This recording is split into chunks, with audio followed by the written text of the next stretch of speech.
This was before he was president. And if you're the one who told me this, like I'm giving you credit for that. For some reason, that's really insane. But before Jimmy Carter was president, it was something along the lines of they asked him if he wanted to become president or senator or something, and he was like, "Yeah, I tried, but it's just not working out." And they said, "Did you try your hardest?" Like the 100% hardest. And it caught Jimmy Carter off guard so much that he had to sit and reflect. And he said, "No, no." He answered honestly and candidly because I didn't try my hardest. And from then on, he tried his hardest, and he eventually became president of the United States of America.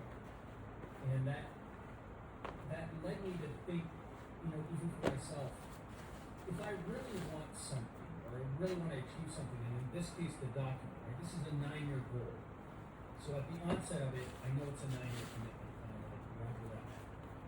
I'm on board for that. Then try my hardest. I don't want to look back. I don't ever want to get to a point where something doesn't happen, or I don't meet my goals, or I fail, and I look back and say, well, I didn't even try, or I didn't try my hardest. Because then it's truly a waste of time. So being uncomfortable, absolutely trying my hardest. So Joe Rogan had said in his interview with somebody, so there's no time when you do something like this, when you build something like this, for everyone out there who's building full-time businesses or growing businesses, there's no time to play around,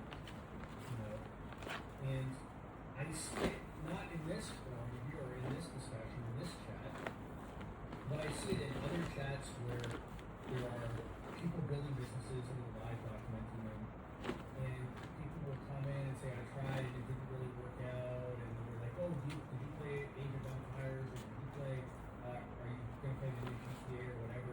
And I think to myself, you're not trying your hardest. So when you say you tried, you didn't try your hardest. If you have enough time to play video games all day, you didn't try your hardest. If you got drunk 2 days ago and then slept in, you're not trying your hardest. If you don't wake up and it's right away in your head that this is something that you want to achieve, I don't think you're trying your hardest. So for us, for the software, this was a big one for me because no matter sometimes how much you put in, there's things like customer support, like you have to work within the confidence. So, and I felt that with the software before, but we've had times where we've pushed something and there were a few bugs or whatever, and I just felt like I wasn't doing my best for everybody that was using the software. And that weighs heavy and hard. That really weighs heavy and hard. Because I always want to do my best. I don't ever want to look back and say, I didn't do my best. And the reason is because in university, I didn't do my best. And to this day, it still bothers me. To this day, it still bothers me. It still bothers me. I wasted time. I didn't try. Why did I do it? It still bothers me to this day that I didn't do it. I got through it. I skated through. It was never enough that I could recall any of the information that I learned. It was never enough to get a good job in that field. It was never enough that I developed a deep interest in it. Because I didn't try. Why not try your hardest in everything you do? That will yield the best results. Otherwise, it just becomes a huge waste of time. And to this day, I still, maybe not a day goes by that I don't regret not trying harder. I just partied and had fun, and I know that's a part of being young, but I could have put in much more effort, and I didn't. So since then, I never want to do that. I never want to half-ass anything. I want to do it to the best of my ability. So, and I listen to a lot of people speaking.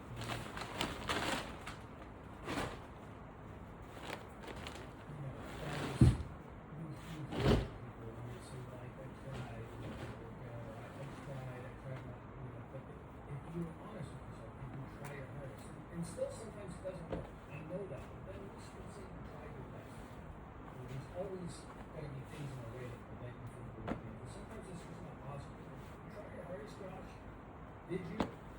really? The answer is yes, you can be satisfied. If the answer is no, then you wasted your time. That's how I think. Okay, let's get into the chat. It's going to be a little bit lighter today. We are light on people. What is going on? We are light. 35 guys. What is going on here? 35. We are light today. We are light. Who points says barbecue, jiu-jitsu, turkey, or lunch day. I think people are taking a break today. It's nice weather. We're taking Friday off. People are taking Friday off today. Big shout out to Josh Graff. Great video today, Josh Graff. Cranking up the books. I did watch also Million Dollar Peddlers. Big, huge book buy. When I first saw it, I was like, that's not a million pieces. I know what a million pieces is. It's not a million pieces, but it just kept going on and on and on. And I was like, yeah, it's a million pieces. It's probably a million pieces. That's a dream. So if we were to buy books like that or that size of store, we would probably get a movie company to do it all,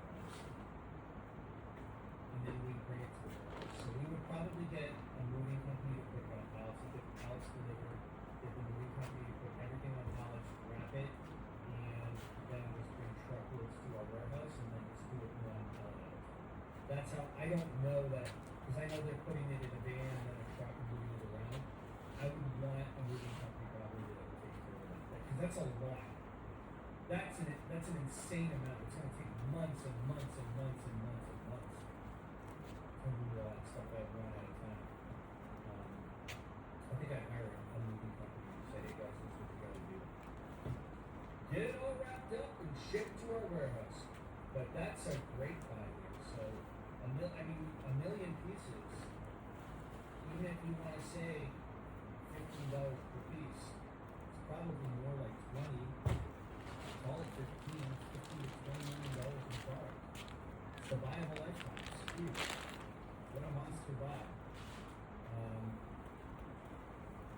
That's our dream to have something like that. We can just have 4 people lined up with these types of stations here. I don't know if you can hear it. And just keep writing the product up. Run it through our systems. It would be, that's exactly where we want to be, and that's exactly where we're building up to. Rob says hello. Good to see you, Rob. Welcome. Diane Matthews says happy Friday. Hello all. Happy Friday to you.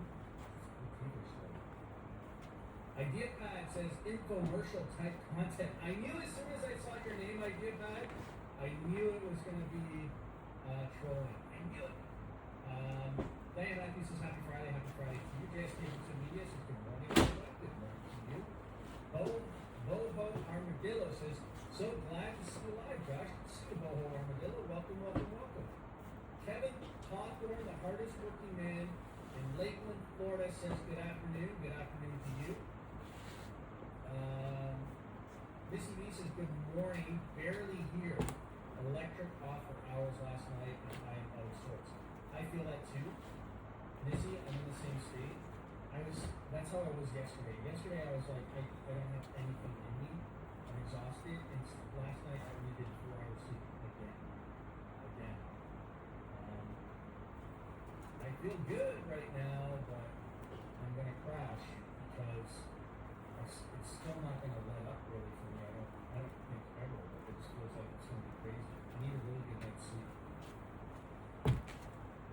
Lag says hello, good to see you. Lucky Five says hello, good to see you, Lucky Fives. Welcome. Boho Armadillo, shooting the blood of your hand. Good to see you, of course. Lag says the last time I tried my hardest, it ended in litigation. In a good way or a bad way? Litigation is good.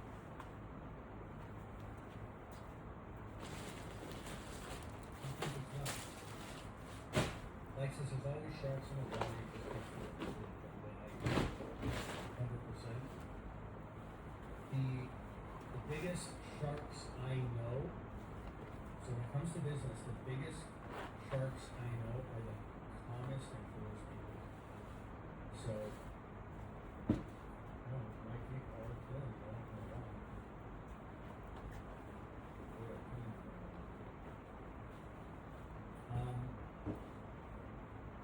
I have friends who are big into business, pretty about where I am, and they'll be in lawsuits, like multiple lawsuits, have work happening at their house, big problems at the business, issues with IRS, and all this, or CRA we call it, all these things going on at once. And when you are traveling and they have business all over the place, and when you talk to them, they're cool. They're like very cool. They give you their time. I'm like, how do you manage all this? And he's like, no choice. But I think to myself, because there are people who will become overwhelmed with something like a return or a negative feedback. And these kind of people are juggling huge things that have huge consequences. Multiple things. And we're always level. And you think to yourself, and the threshold for pain is insane. And those people are sharks. Those are the real sharks because they are just like, they have such a high threshold for pain.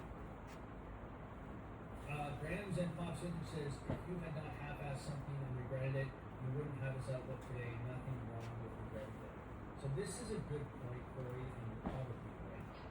You're probably right. It does bother me so much. It does bother me so much that I did that. I was living for the moment, but it was a huge chunk of my time where I was doing something that I really wasn't like to. And we think a lot of people can say that. I certainly that was me. I was there for women and to party. That was it. And I just got one. But in hindsight, although that was fun and everything, I just, it bothers me to this day so much that I just didn't give any kind of effort, any kind of consistent effort, because as I got older, I know what consistent effort looks like. And simply by showing up every single day, I would have been a lot better off.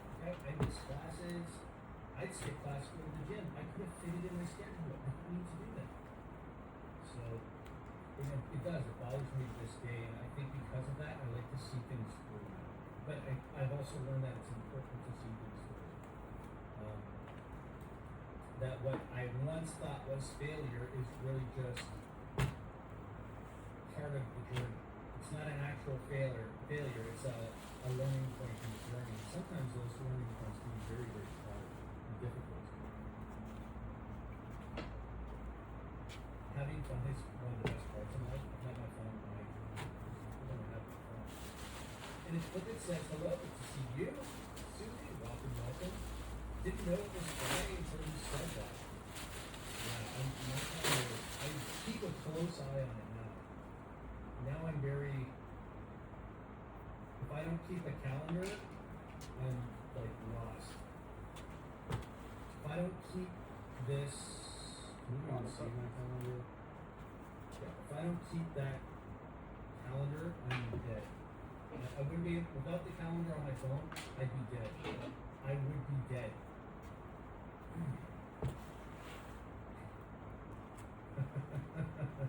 I saw your comment too. Dave, I thought you were tired. It doesn't sound tired to me. Rob Social Interest says, no breaks, showing up every day, never stop till it works for you. Yeah, I mean, it depends on what you want, right? But I think for some people, and especially most of us here, it's just that it doesn't turn off anyway, so you might as well just keep going. Cindy says, as a fitness club owner, I often heard, I don't have time. I would ask, what are your top 3 TV shows? Yeah, and they would rattle off 3 or more, and I said, oh, see, no time. Yeah, exactly. It's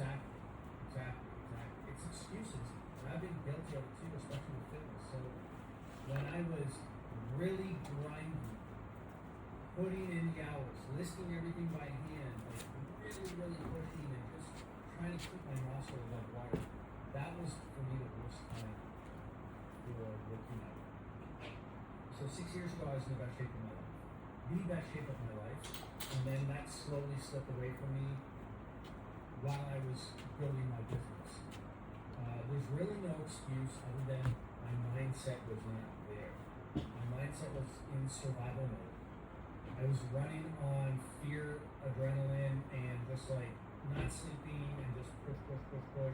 But I was in a very reactive state. And it messed up my mindset so much so that I stopped going to the gym, I stopped working out. And it's only been now that I'm really starting to get back going again.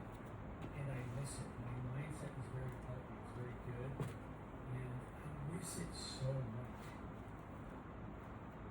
I think when I say that my mindset wasn't good, it's not like a mental health thing, it's just I was just in a reactive survival mode for like 3 or 4 years. And being in survival mode, it's difficult to focus on improving oneself and improving your body and getting stronger when you are just barely making it every single day. And I needed to go through that, but I wish my mind was better and harder so that I could have at least kept my physical shape. So hopefully it comes back quick. I'm certainly willing to do the work. We fixed printer services. Good to see you. It says made it to the live today. Happy Friday, Tracy. Good to see you, Tracy. Welcome. James says thanks for the tip on the ear clearer. Bought something TV yesterday. My teeth hurt when my sinuses are bad. It's probably the right word. Dave's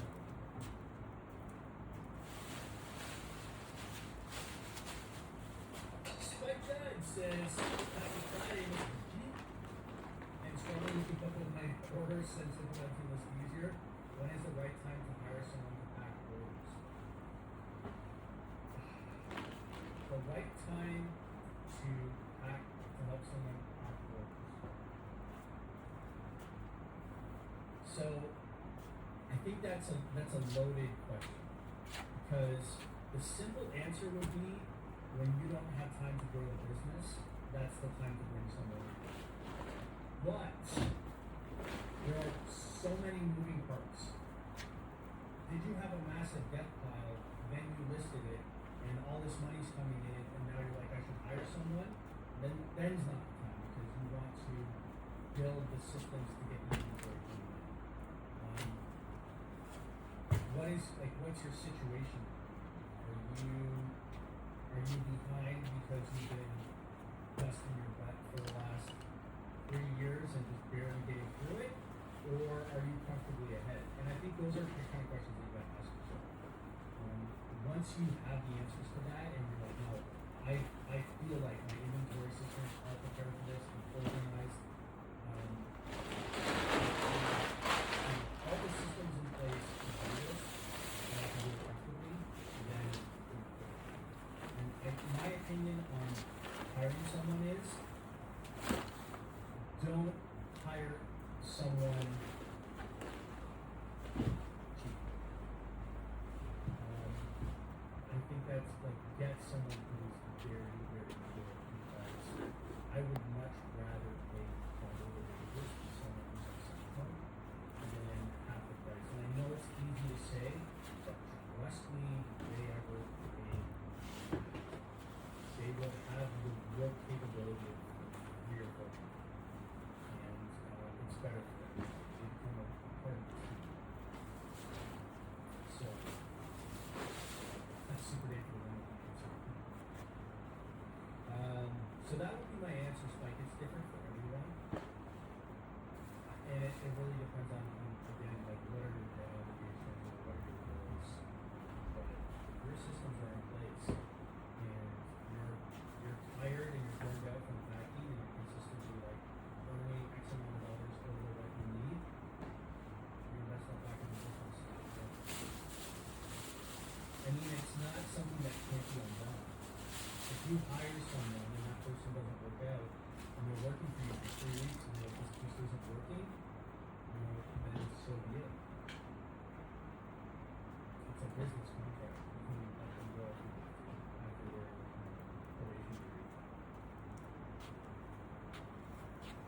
JSK Books and Media says, I would love to know how one learns to be that level.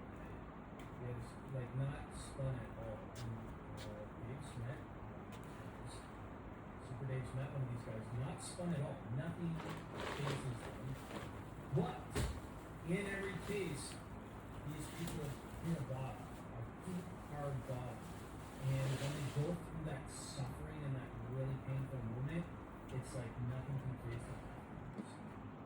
I think it hardens them and it makes them anti-fragile.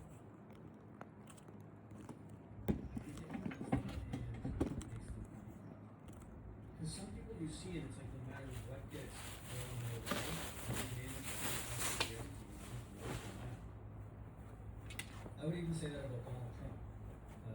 So it's not a political discussion, but people like that, like hammer every single day and they just continue going.